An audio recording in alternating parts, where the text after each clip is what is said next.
Hello everyone, this is Learner's Point and I am your learning buddy Rekha, and in this video we are going to read lesson 14 of Purvi book of class 6, and the name of the unit is Culture and Tradition and the name of the lesson is Kites. Let us do these activities before we read. Answer the following questions. Have you ever flown a kite or seen someone fly it? क्या आपने कभी पतंग उड़ाई है या फिर किसी को इसे उड़ाते देखा है? Where? कहाँ? When? कब?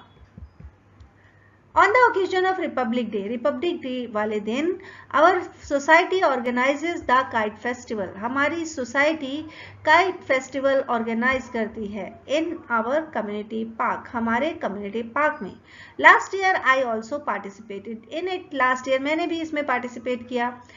अब यहाँ पर हमें पहला सवाल जो पूछा उसका आंसर हो गया I also participated in it.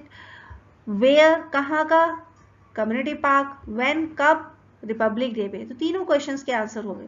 Describe the kite colour, shape, design of tail and any other detail. अब हमें काइट डिस्क्राइब करने को कह रहे हैं वो.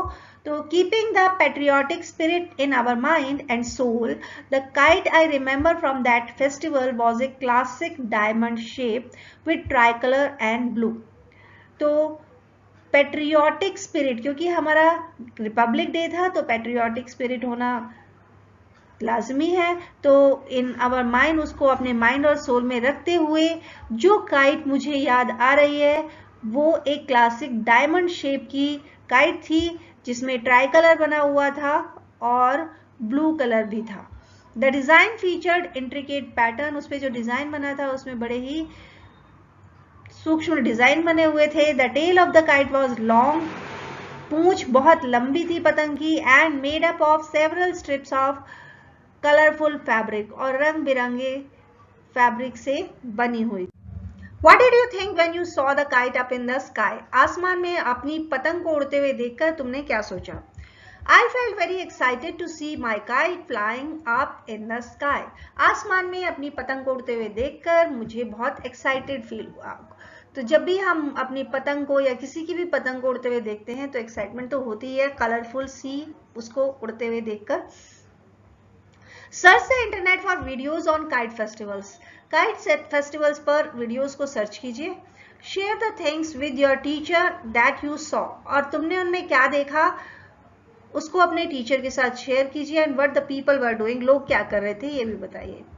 I saw that people were flying kites, मैंने देखा कि लोग पतंग उड़ा रहे थे. एंड एंजॉइंग देमसेल्व्स, और आपस में मजे कर रहे थे.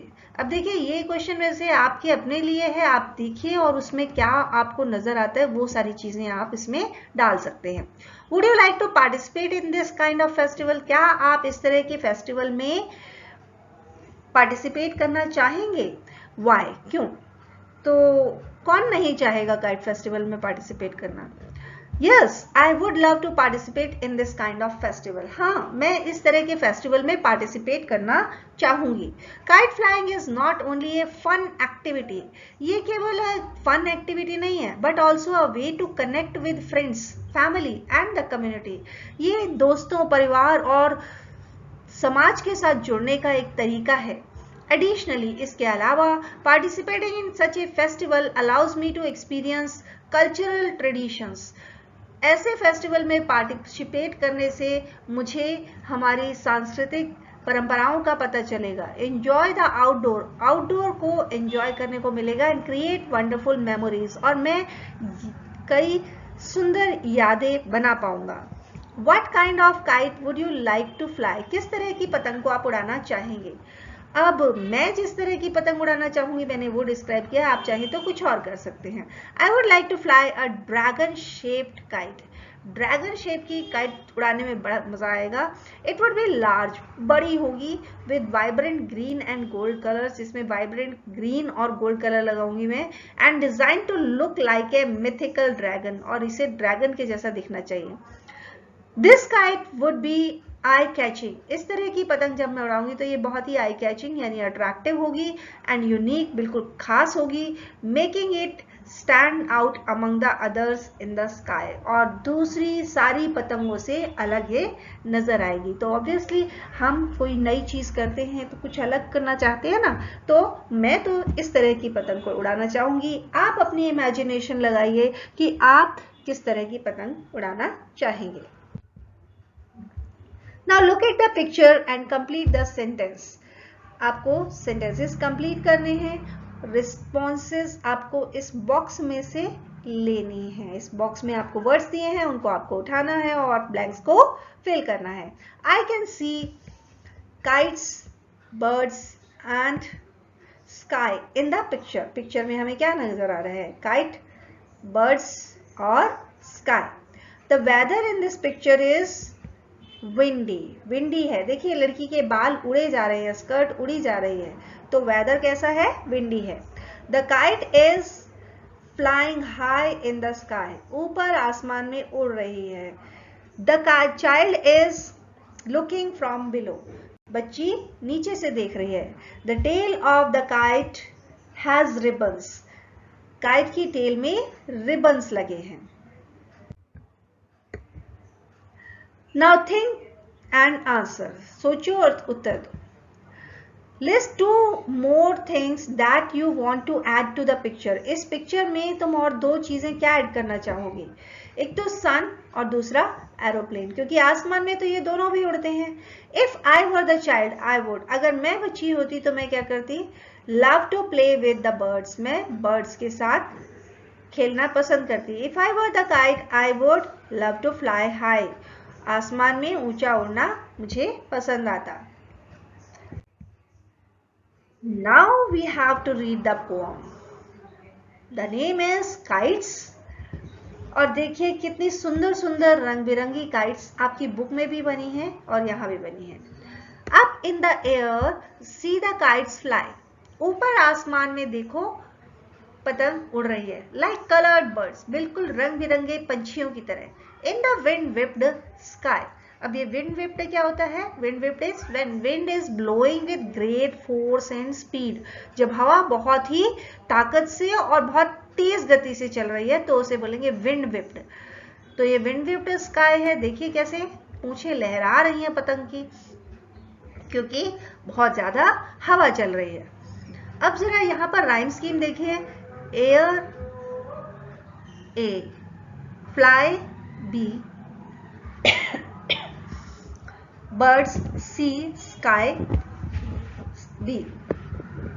क्या डिस्कस कर रहे हैं हम डिस्कस कर रहे हैं राइम स्कीम। एयर जो है वो किसी से मैच नहीं कर रहा, स्टार्टिंग हो रही है तो ए हो गया, फ्लाई बी, बर्ड्स सी और फ्लाई और स्काई मैच कर रहा है तो बी। तो इस स्टैंजा की राइम स्कीम क्या हुई? A B C B. Again इस स्टैंजा में देखिए स्मॉल एयर काइट, कोई मैच नहीं हो रहा, लेकिन देयर एयर से मैच हो रहा है।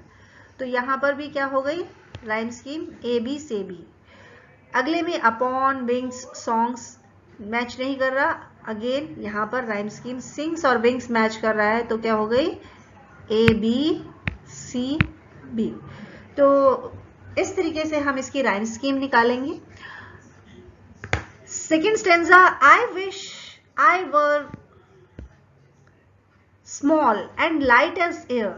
अब पोएट क्या इमेजिन कर रहे हैं कि काश कि मैं छोटी होती और हल्की होती, कैसे? हवा की तरह। I would climb on a kite, तो मैं एक पतंग पर चढ़ जाती, एंड सेल अप देयर, और वहां पर आसमान में उड़ती। सेल क्या होता है? मूव विदाउट रेजिस्टेंस, बिना विरोध के उड़ना। तो जब हल्के होंगे तभी उड़ पाएंगे ना आसमान में। Then I would drift upon the paper wings, और फिर मैं पेपर विंग्स पर ड्रिफ्ट करती, उन पर हिलती। And here the songs that the wild wind sings, और मैं उन गीतों को सुनती जो वाइल्ड विंड यानी कि तेज गति से चलने वाली हवा गा रही थी। Now again rhyme scheme वही है, A B C B A B C B. What fun it would be to look right down over the park and the rooftops of town. आगे पोएट कहते हैं कि कितना मजा आएगा ऊपर से नीचे की तरफ देखने में, और ओवर द पार्क, पार्क के बिल्कुल ऊपर, and the roof tops of the town, park और रूफ टॉप्स के ऊपर से उस नज़ारे को देखने का, शहर को देखने का मज़ा ही अलग होगा। The people below would stand and stare, और जब मैं आसमान में उड़कर इस तरह से घूम रही होंगी पतंग पे, तो लोग नीचे से खड़े हो जाएंगे और मुझे देखेंगे। Stare means to look fixedly with wide open eyes, बड़ी बड़ी आंखें करके देखना, ताकना, निहारना। तो वो लोग निहारेंगे मुझे, एंड विश दे वर मी, और फिर वो विश करेंगे, वो इच्छा करेंगे कि काश वो मैं बन जाऊं, high high in the air, और हवा में उड़ते जाएं। तो देखिए हर इंसान को कुछ इस तरह की कल्पनाएं आती हैं कि अगर हवा में उड़ेंगे तो कैसा लगेगा। तो सेम थिंग पोएट ने भी इमेजिन की है। I hope you understood the pome and enjoyed it, और राइम स्कीम भी आपको ढूंढना समझ आया होगा। Let us discuss. Read the poem silently. As you read, mark the given statements as true or false. अब आपको पोम पढ़नी है और ये जो स्टेटमेंट्स दिए गए हैं इनमें ट्रू या फॉल्स अपनी बुक में मार्क करेंगे। पहले पॉज कर दीजिए वीडियो को और ये मार्क कर लीजिए, और उसके बाद देखिए कि आपका आंसर सही है कि नहीं है। Now let us check. The child is looking at the kites. बच्चा पतंग को देख रहा है। ट्रू, सही में देख रहा है। The kites look like birds of different colours, पतंग अलग अलग रंग के पक्षियों जैसी दिख रही हैं। True. It was a rainy day, rainy day था, रेनी डे पे पतंग कैसे उड़ेगी? False. The child wants to be like a kite, बच्चा पतंग की तरह बनना चाहता है। नहीं, बच्चा पतंग की सवारी करना चाहता है। फॉल्स है। The child wishes to climb on a kite, बच्चा पतंग पर चढ़ना चाहता है। हाँ, चढ़ना चाहता है। ट्रू है। The kite is made of cloth and plastic, कपड़े और प्लास्टिक की बनी है। नहीं भाई, काइट्स जनरली पेपर की बनी होती हैं, और अगर आप प्लास्टिक वाले पॉलीथीन शीट की भी बात कर रहे हैं तो भी it is not plastic, it's polythene.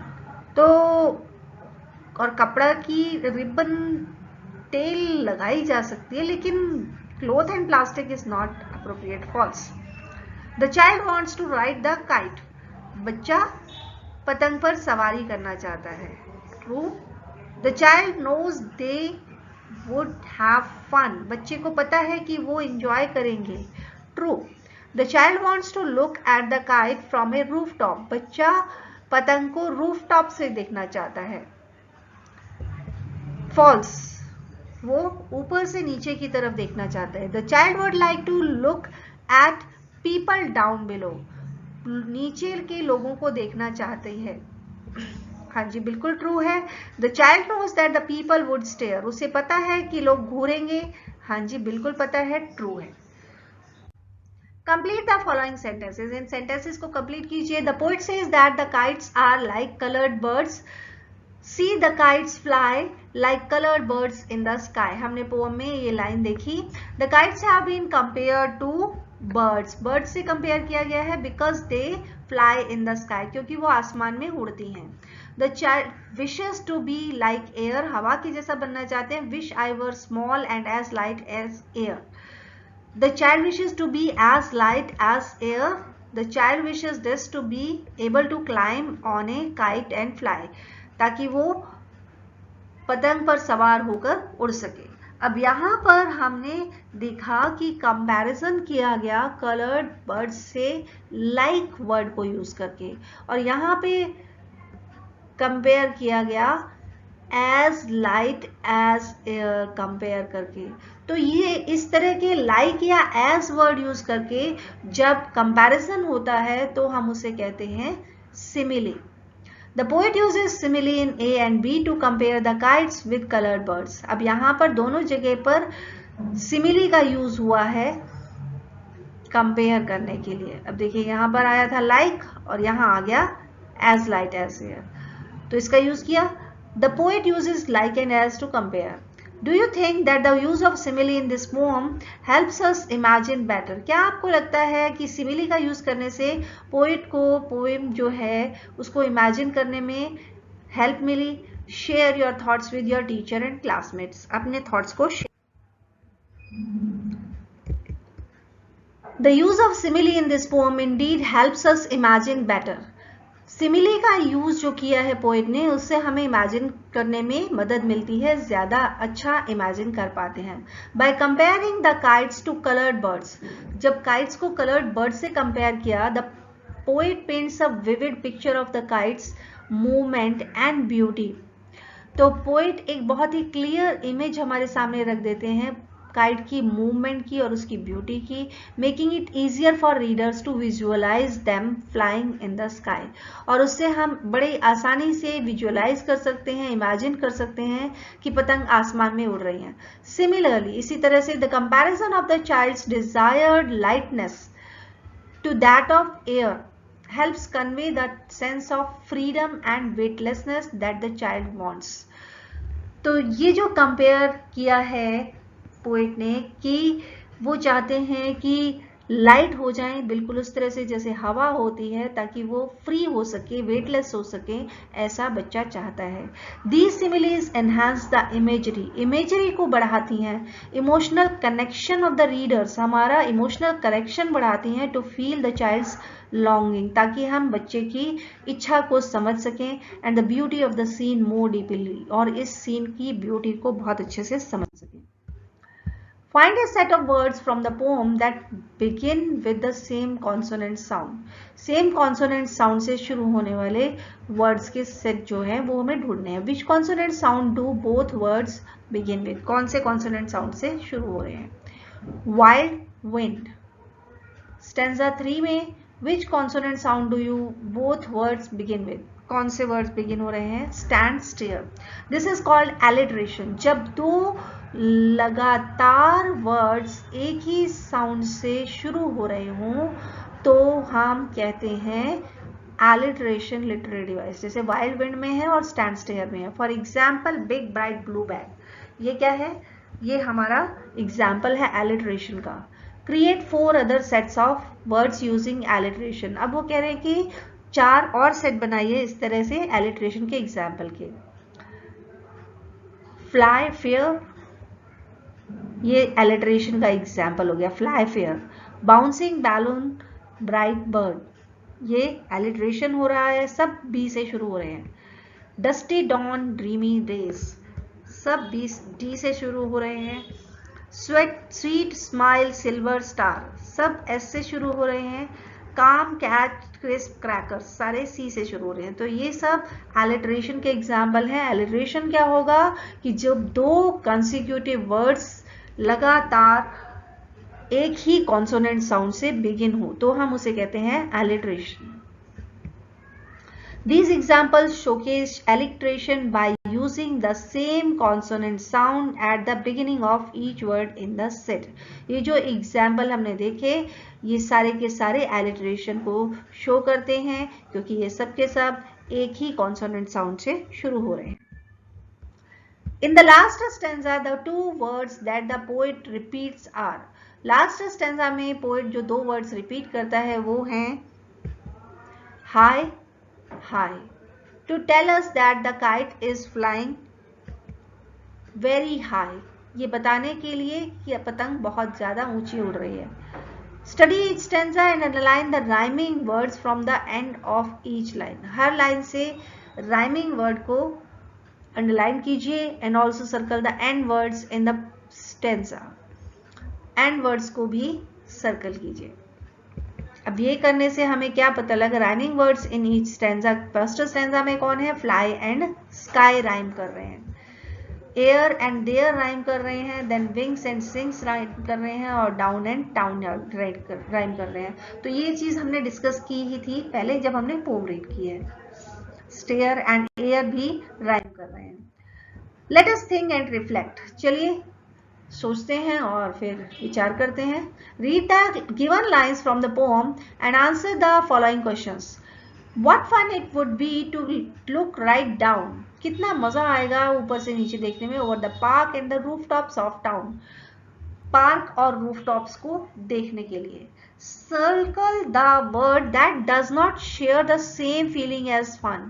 कौन सा वर्ड है जो फन को शेयर नहीं कर रहा. अब यहाँ पर हमें कुछ वर्ड्स दिए हैं. Joy, excitement, care, happiness. अब इनमें से फन को शो ना करने वाला वर्ड है केयर. केयर मीन्स चिंता, वरी. तो जॉय, एक्साइटमेंट और हैप्पीनेस तो फन को ही शो कर रहे हैं लेकिन केयर नहीं कर रहा है. Which line tells us that the poet was somewhere above. कौन सी लाइन हमें बताती है कि पोएट कहीं ऊपर है. To look right down. वो जब कहते हैं कि टू लुक राइट डाउन, कि मैं नीचे देखना चाहती हूँ, तो हमें पता चलता है कि वो कहीं ऊपर है. Choose the seen the child saw. बच्चा जो सीन देखना चाहता है वो सीन बताइए. अब देखिए, उसने बसेस की, कार्स की कहीं बात नहीं की, गाड़ियों की बात नहीं की. उसने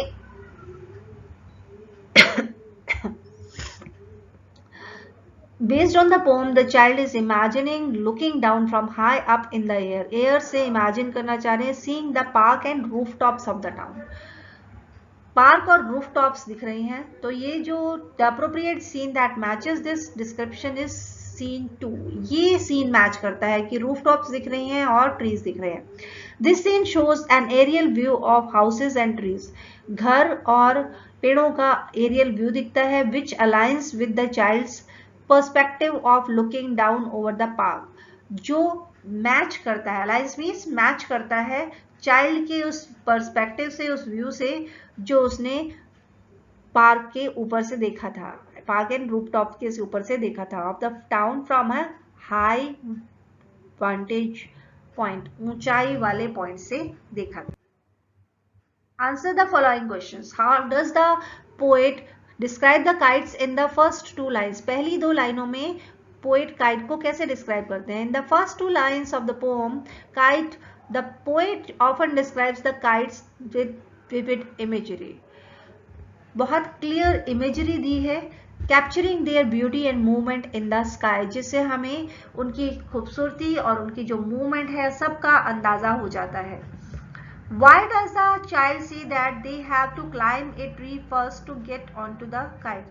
बच्चा क्यों कहता है कि उन्हें पेड़ पर चढ़ना पड़ता है पहले पतंग को लेने के लिए. The child says they have to climb a tree first to get onto the kite because the kite is stuck in the branches. क्योंकि पतंग टहनियों में फंसी हुई है. and the child needs to climb the tree to get it. और उसे नीचे उतारने के लिए बच्चे को पेड़ पर चढ़ना पड़ेगा. What are the songs that the child hears when flying atop the kite? कौन से सॉन्ग्स हैं जो बच्चा सुनता है जब वो काइट पर उड़ रहा होता है. When flying atop the kite, पतंग पर उड़ते हुए, the child imagines hearing the song of nature. बच्चा इमेजिन करता है कि उसे प्रकृति का गीत सुनाई दे रहा है. Including the whistling of wind, उस विंड की, हवा की whistling साउंड भी सुनाई देती है as it rushes past, जब वो उनके पास से गुजर रही है. Why did the people look up at the child and stare? लोग बच्चे को ऊपर देखकर क्यों घूर रहे हैं.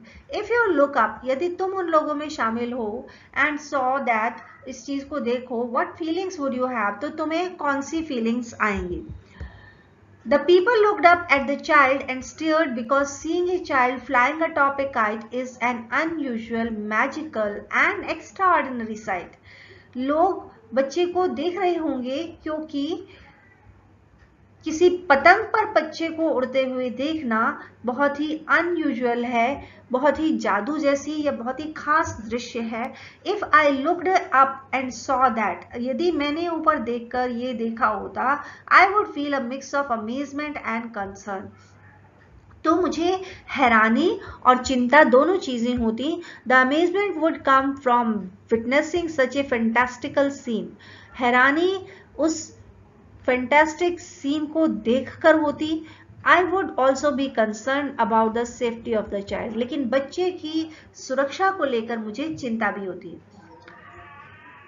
क्योंकि इतनी ऊंचाई पे उड़ने पर उसको खतरा है कि वो गिर सकता है।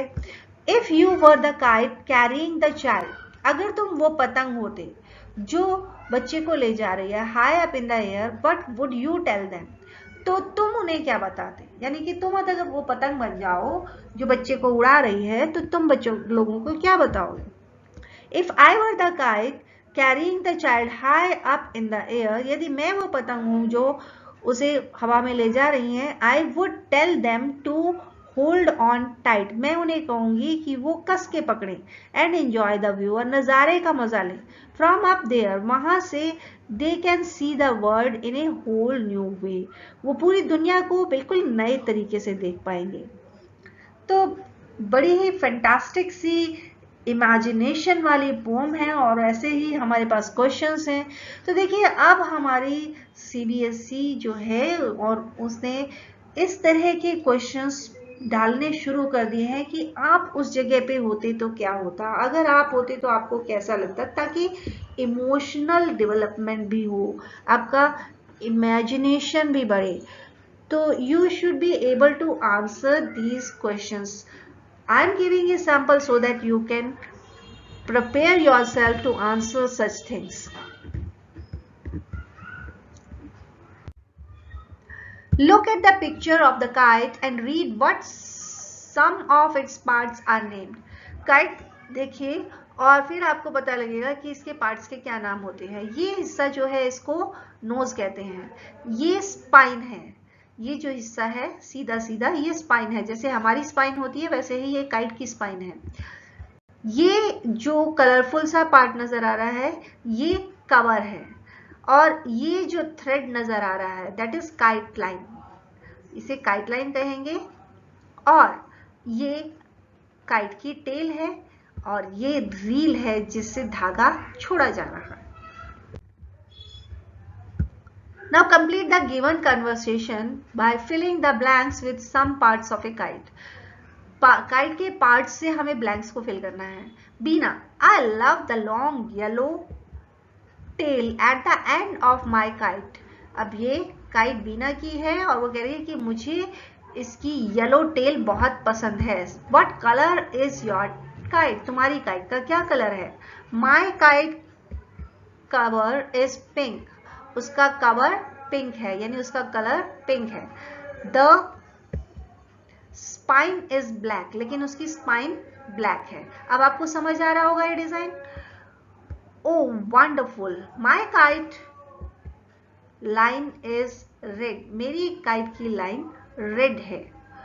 The reel that wraps it is green, और जिस धागे से मैं उड़ा रही हूं वो ग्रीन है। आई रियली लाइक इट, मुझे ये पसंद है। My kite line is red too, मेरी काइट लाइन भी रेड है। The tip of my kite has a blue nose, लेकिन मेरी काइट की जो टिप है उस पर ब्लू नोज है। Beautiful, let us go and fly our pretty kite, चलो चलते हैं और अपनी पतंग को उड़ाते हैं। Let us create a poem using words in a kite. Kite में जो words हैं उनको use करते हुए poem बनाएं। The first line is the subject. Keep this to one word. Use a noun. One word kite आ गया। The second line is two describing words for the noun. Noun के लिए दो describing word आ गए, pretty, colorful. Line 3 में क्या डालना है? 3 action words, 3 action words डालने हैं जो काइट में फ्लाइंग, फ्लोटिंग, स्कोरिंग है। लाइन 4 में 2 वर्ड्स डालने हैं डिस्क्राइब करते हुए एक्शन को, क्विकली, हैप्पीली। लाइन 5 में 1 वर्ड डालना है that has the same meaning as the subject, subject जैसा मीनिंग देने वाला, पेपर पर, यहाँ पर पेपर पर दे दिया। तो ये हमारी पोम में जो यूज किया गया है वो डिस्क्राइब किया उसने। अब यहाँ पर फर्स्ट लाइन में काइट दिया है, वो वर्ड दिया है, और काइट का बन गया यहाँ पे चाइल्ड, प्रिटी, कलरफुल। काइट कैसी होती है? प्रिटी और कलरफुल। बच्चा कैसा होगा? इनोसेंट और चबी। काइट क्या करती है? Flying, floating, soaring. बच्चा क्या करेगा? Laughing, looking, playing. क्विकली और हैप्पीली करेगा वो, ये लाइटली और हैप्पीली करेगा। पेपर बर्ड काइट का सिनोनिम आया, और इधर सिनोनिम आ जाएगा किड। तो ये कुछ वर्ड्स मिल गए हमें और इनको यूज करते हुए अब हमें 5 लाइन्स की पोएम बनानी है. This is called a cinquain poem. इसे हम सिंक्वेंट पोम कहते हैं. It is 5 line pome. 5 लाइनों की पोएम होती है. दैट डिस्क्राइब्स ए पर्सन, जो किसी पर्सन को डिस्क्राइब करती है या प्लेस को डिस्क्राइब करती है या किसी चीज को डिस्क्राइब करती है. तो अब आपको इस तरह की कोई पोम बनानी है. वर्ड्स आपको मिल गए हैं और इसे क्रिएट कीजिए. The poet uses the word fly and drift to tell us about the kite's movement. Kite की movement को show करने के लिए fly और drift word use किए हैं. Circle the words that match with the drift movement. Drift movement को match करते हुए words को circle करना है. You can slow, fast, quickly, ये सारे words and downward, round and round, float. Study some other words about the kite's movement. कुछ दूसरे words देखिए and share what type of movement they show. और ये words क्या movement show करते हैं वो हमें share करना है for the type of movement. अब यहाँ पर word दिए हैं और यहाँ पर भी word दिए हैं, हमें match करना है. Other words about the kite's movement and the type of movement they show. Glide. Glide जो है ये एक स्मूथ एंड कॉन्टिन्यूअस मूवमेंट होती है. ऑफन स्लो, अक्सर धीमी होती है. ग्रेसफुल होती है, बिल्कुल ड्रिफ्टिंग से मैच करती है. Then dive. डाइव एक फास्ट डाउनवर्ड मूवमेंट होती है, तेज नीचे की तरफ की मूवमेंट होती है. ऑफन सडन, अचानक से होती है. देन सोर. सोर ए फास्ट अपवर्ड मूवमेंट. सोर होता है फास्ट ऊपर की तरफ की मूवमेंट. ऑफन हाई, अक्सर ऊपर जा रहे होते हैं. एंड विद सस्टेन मोशन, और लगातार मोशन हो रही होती है. स्वूप ए फास्ट मूवमेंट. स्वूप जो है ये फास्ट मूवमेंट होगी, टिपिकली डाउनवर्ड, खासतौर से नीचे की तरफ. एंड देन अपवर्ड अगेन, और फिर से ऊपर की तरफ. ऑफन सडन, अक्सर अचानक ही होती है. Then circle, a movement going around and round, maintaining a steady path. एक स्टेडी पाथ रखते हुए गोल गोल घूमना, that is circle. The poet has used expressions like up in the air, look right down, stay up there, stand and stare. Read how these expressions are used in the poem. कैसे use की करनी है. In pairs make sentences using these expressions. आपको ये expressions use करते हुए बताना है. Discuss with your teacher and then write in your notebook. Usage of expressions in the poem. Up in the air. Up in the air, see the kites fly. Look right down. What fun it would be to look right down over the park and the rooftops of town. ये हमारा match हुआ. Stay up there. I would climb on a kite and sail up there. Stand and stare. The people below would stand and stare and wish they were me high, high. In pairs make sentences using these expressions. In expressions को use करते हुए हमें sentences बनाने हैं. Up in the air. पहला sentence, up in the air. We watched the hot air balloon rise up in the air. हमने hot air balloon को हवा में ऊपर उड़ते हुए देखा. As the sun set behind the mountains. जब सूरज पहाड़ी के पीछे छुप रहा था. Look right down. नीचे देखना. From the top of the ferris wheel पर से I could look right down, मैं नीचे देख सकती थी. And see the entire amusement park, और मुझे पूरा अम्यूजमेंट पार्क नजर आ रहा था. स्टे अप देयर, वहां पर रहना. The bird build its nest in the tree. Bird ने अपना घोंसला पेड़ पर बनाया. And decided to stay up there throughout the spring, और डिसाइड किया कि वो पूरी बसंत वहीं पर रहेगा. Stand and stare, खड़े होना और ताकना. The street performer was so talented that people would stand and stare in amazement. Street performer इतना talented था कि लोग खड़े हो गए और हैरानी से उसे देखने लगे. I hope with this the lesson has become quite clear to you and you enjoyed the lesson. And if you did, then please like, subscribe and share my channel. Thank you. Bye bye.